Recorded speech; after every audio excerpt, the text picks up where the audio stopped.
Welcome to Should You Play, our video solution to your gaming curiosity. Today I'm looking at Beast of Reincarnation, a sci-fi dark fantasy action RPG set in a post-apocalyptic Japan in the year 4026. This is a large departure from the cutesy Pokemon games we are primarily accustomed to seeing from Game Freak, but it's definitely nice to see them stretching their legs and showing us what they have to offer outside the realm of Pokemon. So let's start by looking at what this game is all about. Beast of Reincarnation is set in a harsh world ravaged by an overwhelming biological contamination known as the Blight, which infects flora and fauna, transforming them into hostile mutations known as malefacts. You play as a solitary societal outcast called Emma, who was born infected with Blight, giving her unique botanical powers and the ability to purify corruption. Due to her unique gifts, Emma has been cultivated into a warrior by the ruling golems of the capital of Oguchi, in the Kanto region where the game begins. Golems are basically the fallout of humanity's early attempts to escape infection from the Blight by placing human consciousness inside mechanical shells. Anyways, Emma and her blighted canine companion Koo are regularly called upon to defeat your bog-standard malefacts. Despite her saviour status, Emma is shunned by those who request her aid on account of her yucky blight-stained status. Oh, this is a common trope in fiction that I will never understand. It makes no sense that people would hate their protectors, like in The Witcher. Please save me, you disgusting mutated thing. No! Why would I want to do a thing like that, you ungrateful horrible git? Emma receives an important summons from the colony overseer and capital administrator, and is tasked with defeating huge giant malefacts around the world to absorb their corruption and become strong enough to defeat the reawakened Beast of Reincarnation, who apparently resurrects every 100 years to further spread the Blight and fill the land with malefacts. At that exact moment, the capital is attacked by monsters. Oh no, malefacts are destroying the capital, what a crying shame. Rather than telling everyone to go F themselves like I would, she accepts the sealer's duty and sets out in search of the first stag-like boss, the Nushi, whose presence generates thick concentrations of ever-changing blighted forest known as a miasma. And that's pretty much the plot in a nutshell. Of course, as you progress in the game, you learn much more about Emma, Koo, Kagura, the one nice person she saves in the chaos when the capital was attacked, Violet, a ghostly girl who speaks to Emma, and you learn more about the world, history and lore. I do see a lot of potential with Beast of Reincarnation. The story and world is very intriguing, but this game does have some growing pains. The story pacing feels a little off, with Quentin Tarantino-style delivery of what's going on, and inconceivably slow line deliveries, making cutscenes a little awkward. The characters are also quite uninspiring. Emma just reminds me of Katniss Everdeen in the Hunger Games, withdrawn and devoid of human emotions. She also reminds me of Aloy in Horizon Forbidden West, except with no personality whatsoever. We are supposed to pity Emma, especially since she's basically a slave with a collar around her neck which will inject her with a deadly poison if she steps out of line. It's my collar. If activated, it will inject me with a deadly toxin. But it's initially hard to care about an unrelatable, emotionless, personalityless protagonist. Koo has more personality. Oh, I love Koo. So what I'm getting at is that the characters are not this game's greatest strength, and the storytelling is quite generic, albeit fascinating. What is this game's strength is the gameplay. The world itself is pretty big. You start the game in the Kanto region Oguchi buffer zone, where there is a lot to do, see and collect. You can loot strong boxes, explore caves, the sub-city, abandoned buildings and villages. You can defeat elite enemies and much more. So if you just follow the main story and head straight to the Nushi, which you can do if you want to, you will miss out on a lot of what the game has to offer, including key information and weapons. You will also needlessly get your ass kicked by the Nushi when the key to defeating it is revealed through rusted golems in the area. Exploring this semi-open world is a lot of fun, and there are different areas to explore. Emma can use the power of the Blight to lift herself up to higher locations, enabling vertical exploration. She can extend her hair horizontally and run across to reach new places, and she can use her hair to pull herself towards blue hookshot points. I love Emma's botanical skills, and they also create new ways to approach enemies from a stealth position if need be. Because there are a lot of malefacts in the area to destroy and rack up the XP whilst also mastering the combat basics.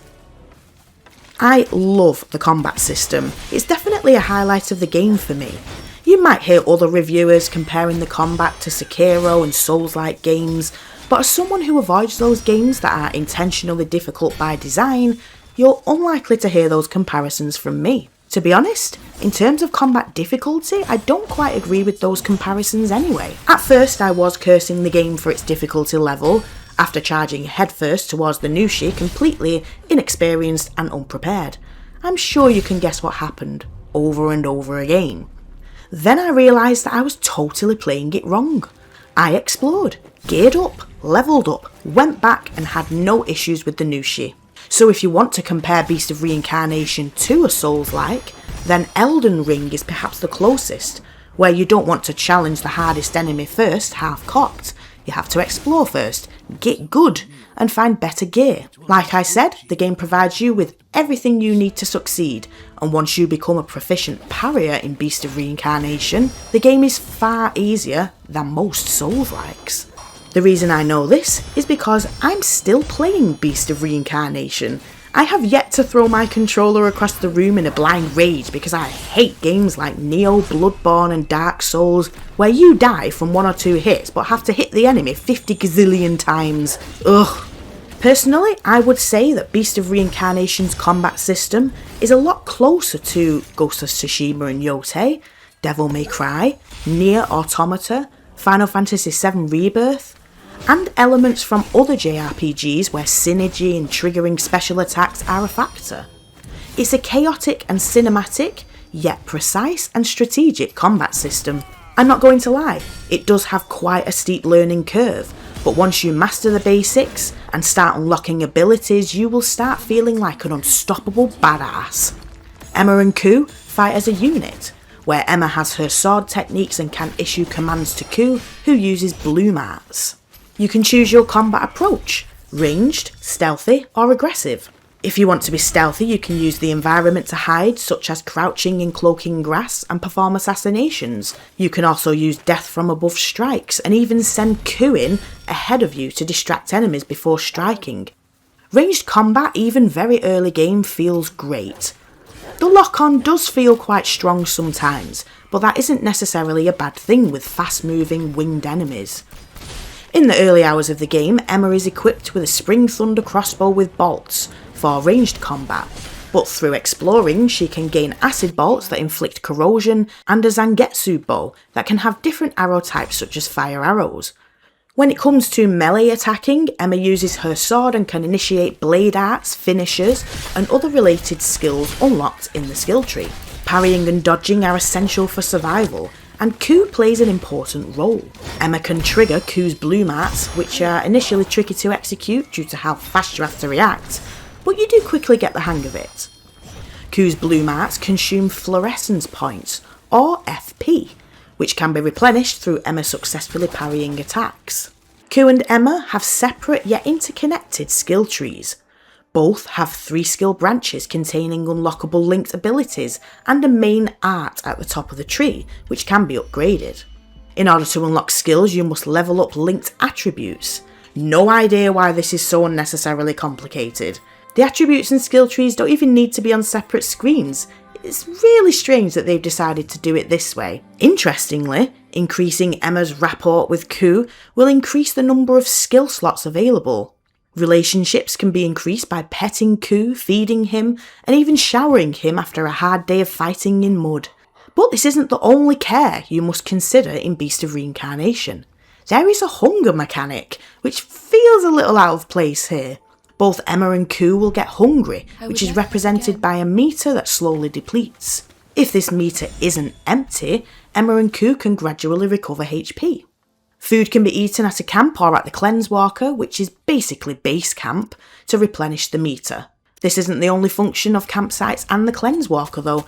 You can replenish HP, identify spoils you collect, level up attributes and acquire skills, enhance equipment, speak with Kagura, view your battle pack and more. Ammo will also be replenished upon resting, providing you've found the corresponding manuals by speaking to Keeper Golems. There's also Spirit Stones in this game, which are equipable accessories that come with special effects, such as bolstering Vigour or Fortitude, granting attack and defense boosts. There is a lot of cogs turning in this game, but you cannot swim. I actually thought you would be able to, but alas I died. I can't really think of much else to say because I don't want to go into too much detail. We might end up verging on spoiler territory, but overall I think Beast of Reincarnation is a solid game with room for improvement. So, should you play Beast of Reincarnation? I would say that if you enjoy a bit of a challenge and like exploring intriguing worlds, then yes, definitely. But if you were expecting to see Game Freak's signature cutesy Pokemon-esque world, then you're better off waiting for Winds and Waves. Let me know what you think of Beast of Reincarnation if you played it.